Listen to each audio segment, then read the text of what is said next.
நிமிர்ந்த நெஞ்சும் நேர்கொண்ட பார்வையும் தலைவர் வைகோவின் தனிச்சிறப்பு. அவர் நடைபயணம் உலக மதிப்பு.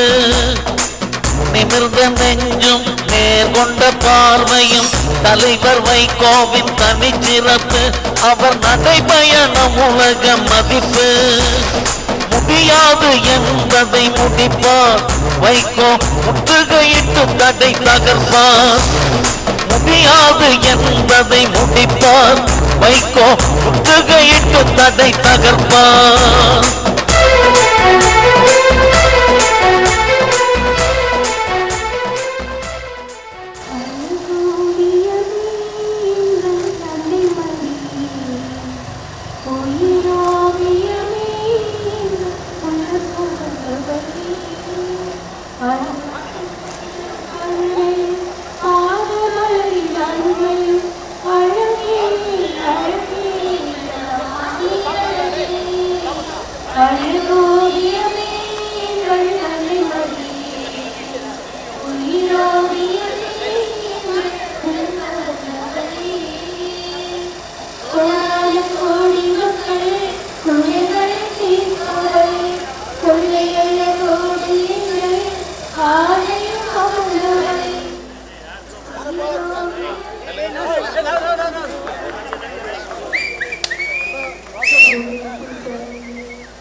மீன் பிடிக்க உரிமை இல்லை என்கிறான். காடை வந்து சுடுவதை கண்டிக்க மறுக்கிறான். கச்சைத்தீவில் மீன் பிடிக்க உரிமை இல்லை என்கிறான். காடை வந்து சுடுவதை கண்டிக்க மறுக்கிறான். சிங்களவன் நண்பன் என்று டெல்லிக்காரன் சொல்லுறான். செந்தமிழ் மீனவரை தேழாக கொட்டுறான். சிங்களவன் நண்பன் என்று டெல்லிக்காரன் சொல்லுறான். செந்தமிழ் மீனவரை தேழாக கொட்டுறான். முடியாது என்பதை முடிப்பார் வைகோ, முற்றுகையிட்டு தடை தகர்ப்பார்.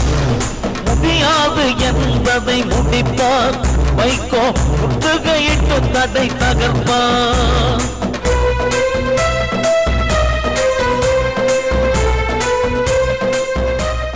மாணவரணி தம்பிமார்களே, இளைஞரணி தம்பிமார்களே, தொண்டர்படை தம்பிமார்களே,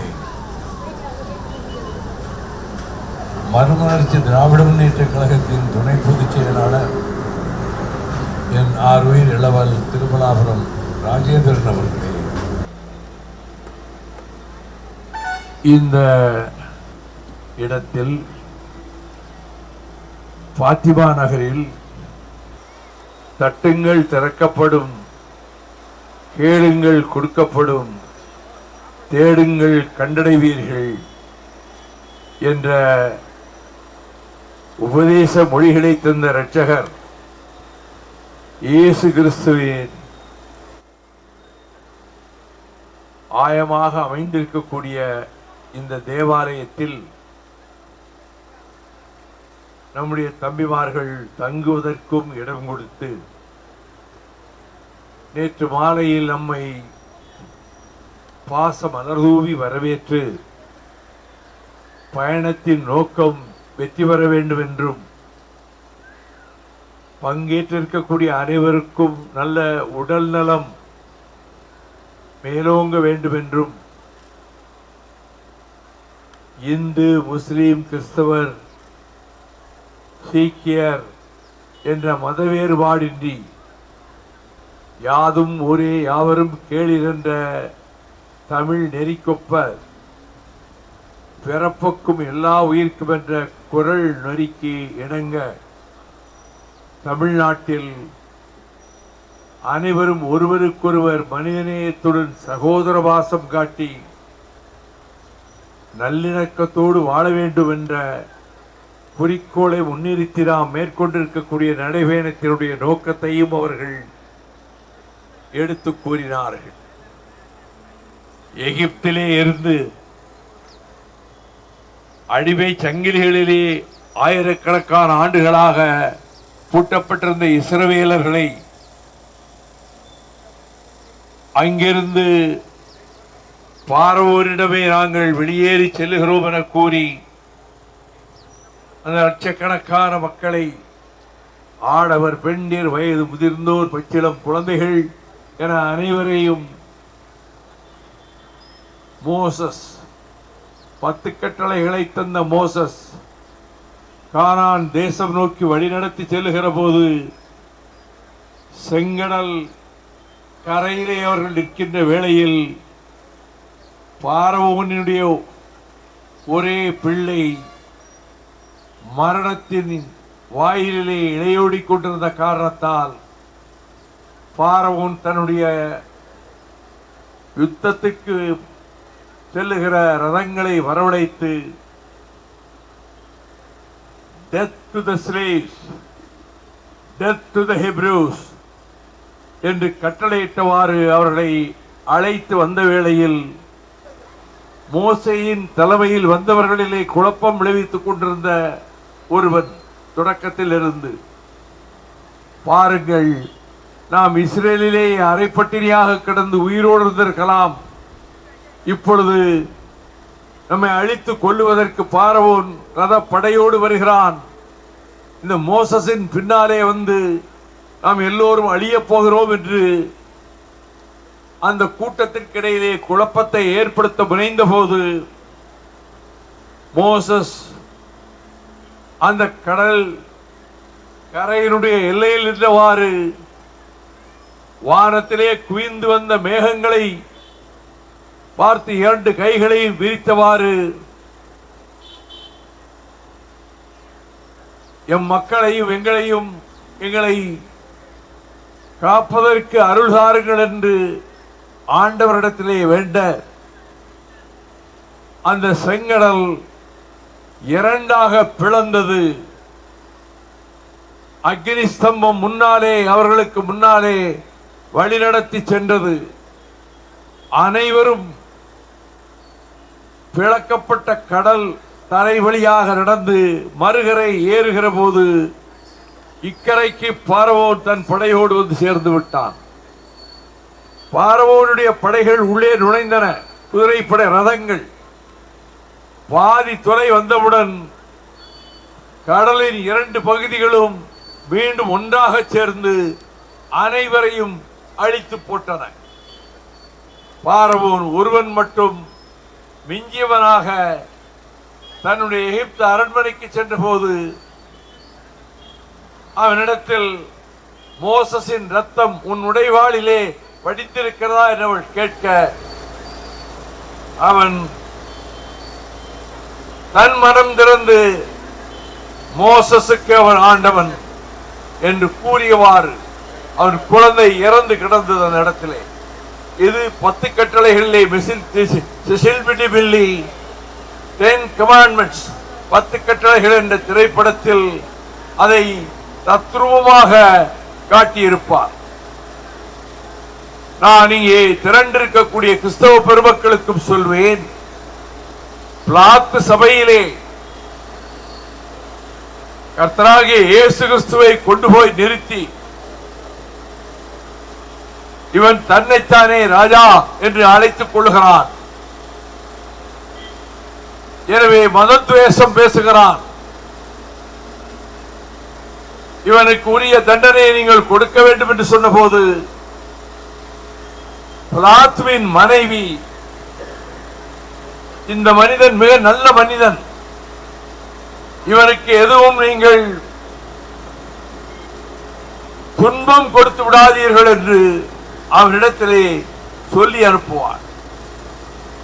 மனதுக்குள் அச்சப்பட்ட பிலாத்து ஒரு கும்பாவிலே தண்ணீரை கொண்டு வர செய்து 2 கைகளிலே கழுவியவாறு, இந்த தண்டனை சொல்லுக்கு நான் காரணமல்ல என்பதை காட்டுவதற்காக அதற்கு சற்று முன்பு ஒவ்வொரு முறையும் அங்கே கைது செய்யப்பட்டு மரண தண்டனை விதிக்கப்பட்டவர்கள் யாராவது ஒருவருக்கு விடுதலை கொடுக்கலாம். இன்று நான் யாரை விடுவிக்க என்று பிரார்த்து கேட்டபோது வேதமாரர்களும் ஆசாரியர்களும் அங்கிருந்த மக்களை தூண்டிவிட்டு இயேசு கிறிஸ்துவுக்கு மரண தண்டனை கொடுங்கள் என்று கூச்சலிடுவார்கள். இயேசு கிறிஸ்துவுக்கு மரண தண்டனை கொடுங்கள் என்று எப்படி சொல்கிறார்கள் என்றால், கொலைகாரனும் கொள்ளைக்காரனுமாகிய பரபாசை விடுதலை செய்யுங்கள் என்று சொல்லுவார். அவர் அதற்கு கட்டுப்பட்டு பரபாசை விடுதலை செய்கிறேன் என்று சொல்லிவிட்டு இயேசுவுக்கு சிலுவையில் அறையப்பட்டு உயிர் நீங்கும் வரை அந்த மரண தண்டனையை விதிக்கிறார். இயேசுநாதர் கட்டி இழுத்து வரப்பட்ட போது அவர் கொடூரமாக சித்திரவதை செய்யப்பட்டார். பைபிளிலே அந்த விரிவான சித்திரவதைகள் நான் படித்தபட்டில் இடம்பெறவில்லை. ஆனால் Mel Gibson passion of the Christ என்ற திரைப்படத்தை, இயேசுநாதரை பற்றிய திரைப்படத்தை எடுத்த போது அது எங்கும் கிடைக்கும். அதை நீங்கள் பாருங்கள், குறைந்த விலையிலே கிடைக்கும். Passion of the Christ.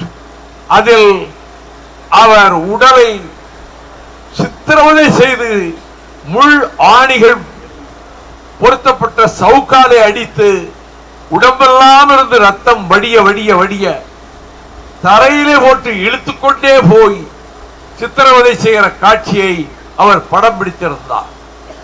அதன் பிறகு தூக்க முடியாத சிலுவையை அவரிடத்திலே சுமத்திய போது அவர் தள்ளாடுகிறார், தடுமாறுகிறார், சிலுவையை கொண்டு போக முடியவில்லை.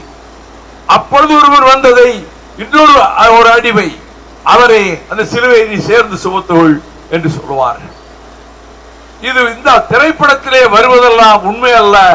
இவ்வளவு கொடூரமாக அவர் சித்திரவதை செய்யப்படவில்லை என்று ஒரு விமர்சனம் வந்தவுடன் மெல் கிப்சன் போப்பரசரிடத்தில், கத்தோலிக்க மார்க்கத்தினுடைய தலைமை மதகுரு இருக்கிறாரே போப்பாண்டவர், அவரிடத்திலே சென்று இந்த அவர் எடுத்த தயாரித்த திரைப்படத்தை போட்டு காண்பித்து, போப்பரசர் அவர்களே, நான் ஆதியிலே கிடைத்திருக்கக்கூடிய ஆதாரங்களுக்கு அடிப்படையில் தான் நான் அதை படம் எடுத்திருக்கிறேன்.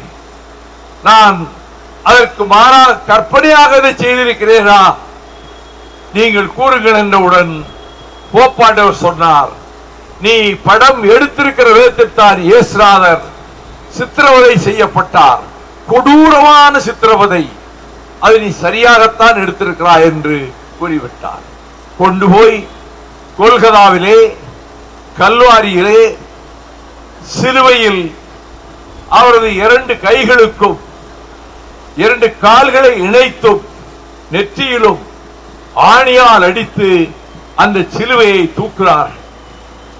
அப்பொழுது ஏற்கனவே களவும் கொள்ளையிலும் ஈடுபட்ட சமூக விரோதிகள் 2 பேர் அங்கே தூக்கிலிடப்படுவதற்காக 2 சிலுவைகளிலே அறையப்பட்டிருப்பார்கள். அதில் ஒருவன் இயேசுவை பார்த்து, மனித குலத்தையே ரட்சிக்க பிறந்தவர் என்றாயே, உன்னை நீயே ரட்சித்துக் கொள்ள முடியவில்லையா என்று கேலி பேசினான். இன்னொருவன், அவர் இந்த மனித குலத்துக்கு இரட்சகர், நீ இப்படி தவறாக பேசாதே என்பான். பாய்ந்து வந்த ஒரு வல்லூறு அப்படி நிந்தித்தவனுடைய கண்ணை கொத்தி கொண்டு போய்விட்டது. சிலுவையிலிருந்து ரத்தம் வடிந்து கொண்டே இருக்கிறது. அந்த போர்ச்சேவர்கள் அங்கே கிடைத்த அந்த மிச்ச பணத்தை பங்கு போட்டுக் கொண்டே ஈட்டியால் இயேசுவின் இடுப்பிலே சொருகுவார்கள். வானத்திலே மேகங்கள் குவிய ஆரம்பித்தன. எங்கும் ஒரே இருட்டு. தேவாலயத்தினுடைய திரைச்சீலை 2ஆக கிழிந்தது. ஓடும் தண்ணீரோடு இயேசுநாதருடைய ரத்தமும் கலந்து ஓடிச்சு. அங்கே இயேசுவின் தாயாரும் அங்கே பார்த்து கொண்டிருக்கிறார். மகதலேனா மரியாளும் பார்த்து கொண்டிருக்கிறார். இதற்கு பிறகு மின்னலும் இடியுமாக பெருமழை பெய்த பிறகு பின்னர் இவரை இயேசுவின் உடலை கொண்டு போய் கல்லறையிலே வைத்தார்கள்.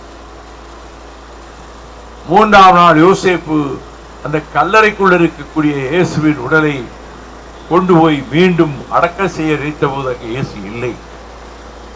இதுதான் இயேசு கிறிஸ்துவனுடைய வரலாற்றிலே முக்கியமான ஒரு கட்டம். அவர் சமத்துவத்தை எல்லா மக்களும் சகோதரர்களாக இருக்க வேண்டும் என்பதை போதித்தார். அதை போலவே மோசே இவர்களை அழைத்துக் கொண்டு போன போது மோசே அங்கே அவர்களுக்கு பசியும் தாகமும் ஏற்பட்ட போது கிடைக்கவில்லை. ஆனால் கற்பாறைகளிலே உளிகொண்டு அடித்தார்கள்.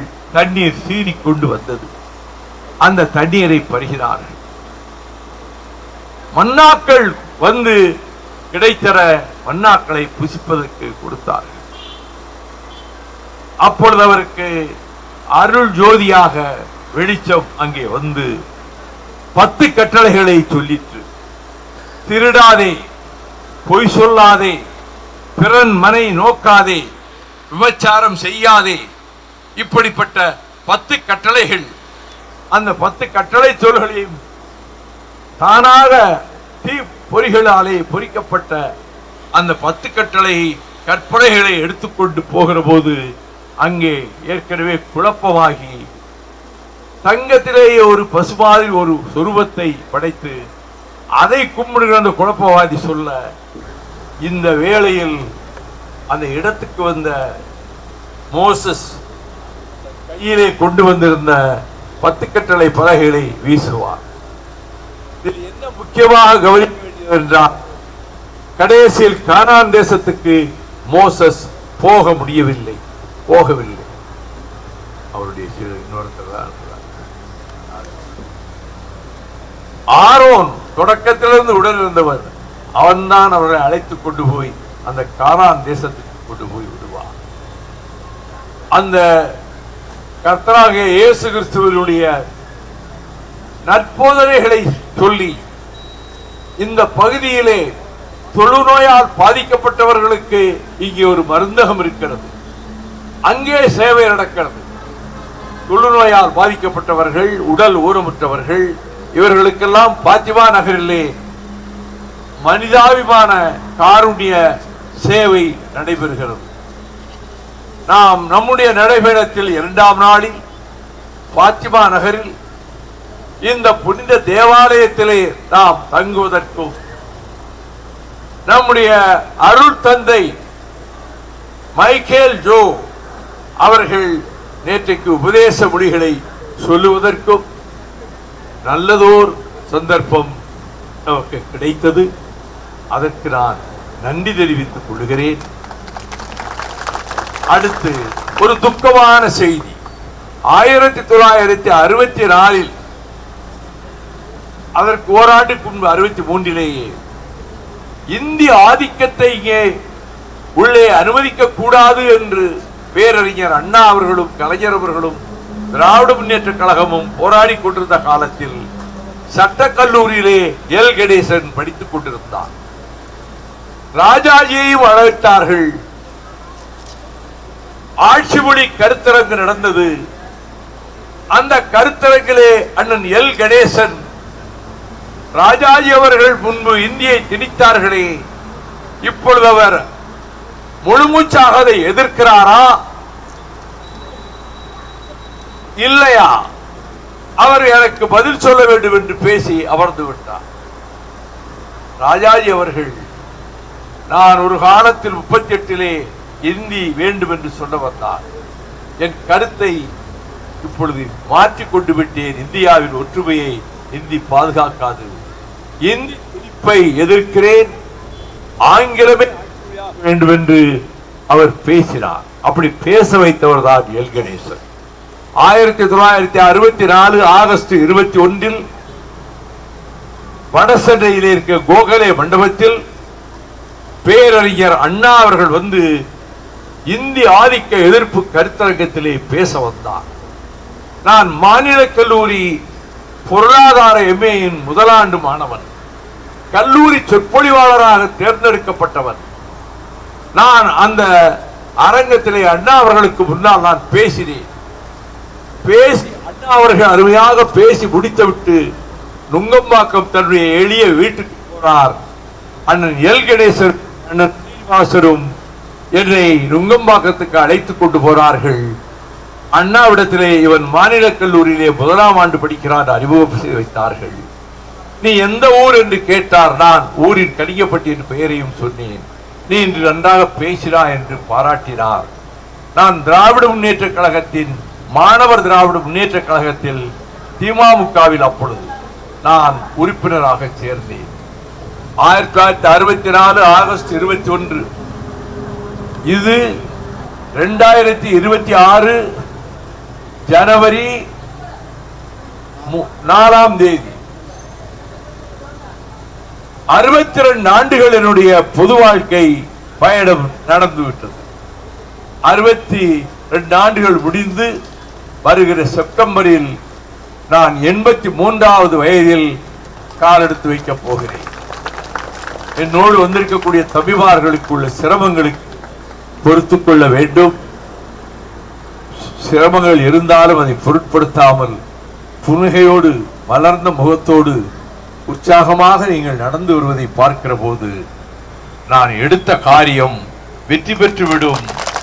மக்களிடம் விழிப்புணர்வு ஏற்படுத்துவதற்காகவே போதையின் பிடியில் ட்ரக்ஸ், எல்எஸ்டி மாத்திரை, தபால் தலை அளவுக்குள்ள போதை, அது தபால் தலை காக்கிலே ஒட்டிவிட்டால் போதை உள்ளே ஏறிவிடும். அதை போல கொக்கைன், இன்னும் பல போதை மாத்திரைகள் பஞ்சாபுக்குள்ளே நுழைந்தது போல் தமிழ்நாட்டுக்குள்ளே வெளிமாநிலங்களிலிருந்து வெளிநாடுகளிலிருந்து நுழைகிறது. கல்லூரி மாணவர்கள் அதை பயன்படுத்துகிறார்கள். வேதனையாக இருக்கிறது. கல்லூரி மாணவிகளிடம் கூட சிலரிடம் அந்த பழக்கம் வந்துவிட்டது. அது சாப்பிட்டது வெளியே தெரியாது, வாசனை அடிக்காது, மதுவின் வாசனை போல நெடி இருக்காது. ஆனால் மிருகங்களாக்கிவிடும் அதை பயன்படுத்துகிறவர்களை. கோவையிலே ஒரு இளம்பெண் 4 பேரால் நாசமாக்கப்பட்டு கொடூரமான முறையில் கொடூரமான பாலியல் வன்முறைக்கு ஆளாக்கப்பட்ட செய்தி நம்மை அதிர்ச்சி தர செய்தல்லவா. அந்த 4 பேரும் போதைப் பொருள் அருந்தியிருந்தார். ஆகவே பெற்றோர்கள் விழிப்புணர்வு பெற வேண்டும் என்பது மட்டுமல்ல, இளைய தலைமுறையினர் 70-80 ஆண்டுகள் வாழ வேண்டியவர்கள் 40 வயதிலேயே மடிந்து போவார்கள். இந்த உடம்புக்குள்ளே இருக்கக்கூடிய அவயவங்கள் அனைத்தும் பாழாகி போய்விடும். அதை எதிர்ப்பதற்கு அது கடுமையான சட்டங்களை அரசு கொண்டு வந்து, போதைப் பொருள் வைத்திருந்தால் இத்தனை ஆண்டுகள், பயன்படுத்தினால் இத்தனை ஆண்டுகள், விநியோகம் செய்தால் இத்தனை ஆண்டுகள் என்ற கொடிய கொடூரமான தண்டனைகள் விதிக்கக்கூடிய சட்டத்தை இந்த அரசு கொண்டு வரும் என்ற நம்பிக்கையோடு கொண்டு வர வேண்டும் என்ற வேண்டுகோளை வைக்கின்றேன். அண்ணன் எல் கணேசன் அவர்கள் தான் என்னை வார்ப்பித்தவர். மாணவர் இயக்கத்தில் இந்திய எதிர்ப்பு போராட்ட களத்தில் அவரும் சீனிவாசரும் தான் அந்த போராட்டத்தை நடத்தினார்கள். கல்லூரியாக செல்வார் எல் கணேசன். ஒவ்வொரு மாணவர் விடுதியிலும் போய் பேசுவார். அவர் பேச பேச நரம்புகளிலே மின்சாரம் பாய்வதை போல் நான் உணர்ந்தேன்.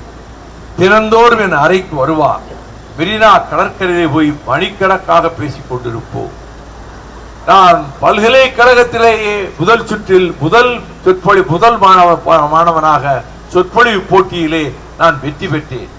அந்த உரையை எனக்கு தயாரித்து கொடுத்தவர் அண்ணன் எல் கணேசன் அவர்கள் தான். அவர்கள் அந்த அளவுக்கு மாணவர் இயக்கத்தை வழிநடத்தி அந்த போராட்டத்தையே இயக்கியவர் எல்ஜி தான்.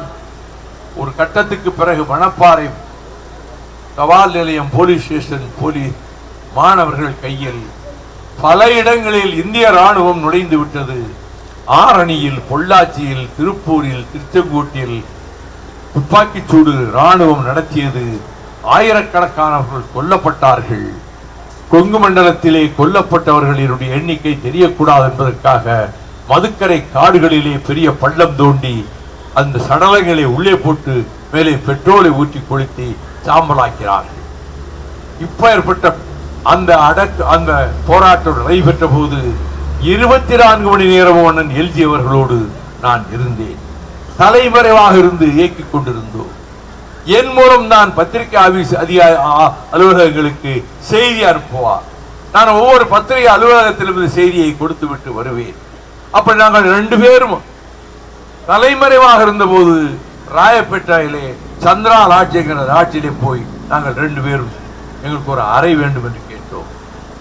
அப்பொழுது அவர் பெயர் ஜோசப் பீட்டர் என்றும் என்னுடைய பெயர் ஜோசப் என்றும் அந்த பதிவேட்டிலே பதிவு செய்தோம். 2 நாள் ஆயிற்று. எனக்கு ஒரு சந்தேகம் வந்து விட்டது. நம்மை யாரோ உற்று கவனிக்கிறார்கள். உள்ளே வரும்போது போகும்போது இன்டெலிஜென்ஸ் நோட் பண்ணிருச்சு, நம்மளை நாளைக்கு இங்க கைது பண்ணுவான், அதிகாலையிலேயே புறப்பட்டு போவோம் என்று நாங்கள் போய்விட்டோம். எங்களை தேடி வந்த முரசொலி செல்வத்தின் உயிர் நண்பர் அவர் எங்களை பார்ப்பதற்காக வந்தார். பார்ப்பதற்காக வந்தவரை போலீசார் கொண்டு போய் அடித்து சித்திரவதை செய்த முதுகிலே நீண்ட தழும்பு இருந்தது. பார்க்க வந்தவனுக்குனே இவ்வளவு அடினா நாங்க பிடிபட்டு இருந்தா எத்தனை அடி விழுந்திருக்கும் நான் நினைச்சுக்கிட்டேன். அந்த போராட்ட களத்தை நடத்திய அண்ணன் எல் கணேசன் சட்டமன்ற உறுப்பினரானார். முதலமைச்சருடைய நேரடி பிரதிநிதியாக ஃபர்ஸ்ட் ரெப்ரசன்டேட்டிவ் அமைச்சருக்குரிய அந்தஸ்தோடு அமைச்சராகவும் இருந்தார். மிசா கொட்டடி வந்தது. அதிலும் கலைஞருக்கு பக்கத்திலேயே இருந்த எல் கணேசன் கைது செய்யப்பட்டு திருச்சி சிறையிலே அடைக்கப்பட்டார். பின்னர் அவர் மாநிலங்களவைக்கு தேர்ந்தெடுக்கப்பட்டு மாநிலங்களவை உறுப்பினர் ஆனார். ஆங்கிலத்திலே அதாவது சரளமாக பேசக்கூடிய அந்த காலகட்டத்தில் சிறையிலிருந்து வெளிவந்த பிறகும் திராவிட முன்னேற்ற கழகத்துக்கு புரட்சித் தலைவர் மக்கள் திலகம் வெளியேற்றப்பட்ட அந்த காலகட்டத்தில் மாணவர் பட்டாளத்தை நாடெங்கும் திரட்டுவதற்கு அவர்தான் அஸ்திவாரமிட்டார். அவர் என்னை வார்ப்பித்ததிலே அவருக்கு பெரும் பங்கு உண்டு. என் மீது மிகுந்த நேசமும் பாசமும் கொண்டிருந்தார். ஒரு 25-26 ஆண்டுகள் மறுமலர்ச்சி திராவிட முன்னேற்ற கழகத்தின் அவைத்தலைவராக இருந்தார். இப்பொழுது திராவிட முன்னேற்ற கழகத்தின் உயர்மட்ட குழுவிலே உறுப்பினராக இருக்கிறார். உடல் நலம் குறைந்திருந்தார்.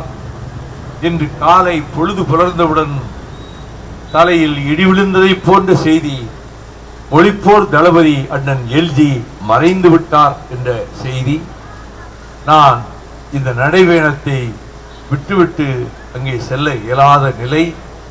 ஆனால் திராவிட இயக்கத்தின் லட்சியவாதிகளில் தலையானவர்களில் ஒருவரும் மாணவர் இயக்கத்தை வார்ப்பித்தவரும் அறிஞர் அண்ணாவுக்கும் டாக்டர் கலைஞருக்கும் உற்ற சகோதரனாக அவர்களுக்கு ஒற்றுழை துணை புரிந்தவருமான அண்ணன் எல்ஜி அவர்களுடைய, எல்ஜி என்றுதான் நான் தான் அவருக்கு சொன்னேன். What do you mean by LG என்றார்கள். எல்ஜி மீன்ஸ் லெப்டினன்ட் ஜெனரல் என்று நான் தான் ஒரு கருத்தரங்கத்திலே சொன்னேன். அந்த அண்ணன் எல்ஜி அவர்களுடைய மறைவுக்கு இரங்கல் தெரிவிக்கின்ற வகையிலே அவரது திருவுருவப் படத்துக்கு இங்கே நான் மலர் மாலை சூட்டிவிட்டு உங்களிடம் வந்து வேண்டிக் கொள்வேன்.